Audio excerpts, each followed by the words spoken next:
La maladie lithiasique salivaire touche environ 1,3% de la population. Plus fréquemment localisées dans les glandes sous-mandibulaires, on les trouve aussi dans les glandes parotides. Elles sont très rarement découvertes dans les glandes sublinguales. Nous présentons un tout nouveau lithotripteur conçu uniquement pour les lithiases salivaires à ondes de choc électromagnétiques. Le tube de fragmentation est monté sur un bras articulé et possède un foyer extrêmement fin, de 2,4 mm sur 25 mm. Le réglage de l'épaisseur de tissu traversé se fait au moyen d'un ballon gonflable écartant plus ou moins le centre du foyer et permettant d'ajuster le tir.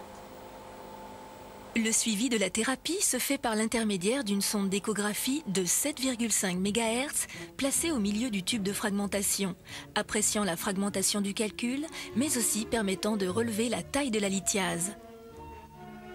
Le patient est en position demi-assise.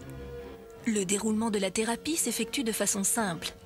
Après avoir parfaitement positionné le tube en regard du calcul à l'aide de l'échographe, on déclenche les ondes de choc à l'aide d'un interrupteur manuel. La fréquence de tir est de 120 coups par minute, avec une possibilité de descendre cette dernière à 90 ou 60 coups par minute. La puissance est adaptée à l'aide d'un bouton de réglage gradué de 1 à 6. On commence toujours le traitement par une puissance faible de 1 pour aller en augmentant jusqu'à un seuil douloureux acceptable, mais aussi pour obtenir une fragmentation. En fait, ce traitement est peu douloureux en raison d'une focalisation importante de l'onde de choc sur le calcul, les tissus avoisinants n'étant pas touchés. Aucune anesthésie n'est pratiquée. Il peut être pratiqué chez des enfants.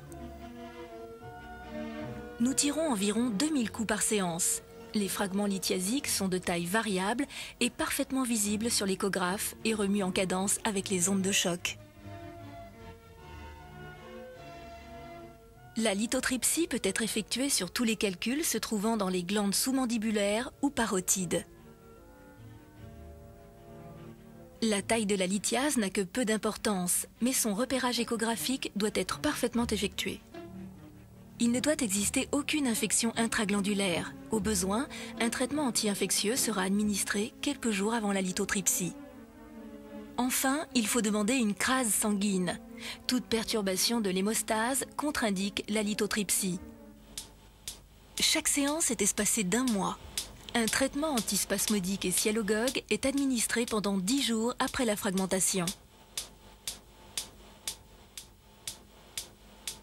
L'évacuation des fragments se fait soit de façon spontanée par le canal excréteur de la glande, soit par l'intermédiaire d'une sonde à panier miniaturisée qui est descendue dans le canal.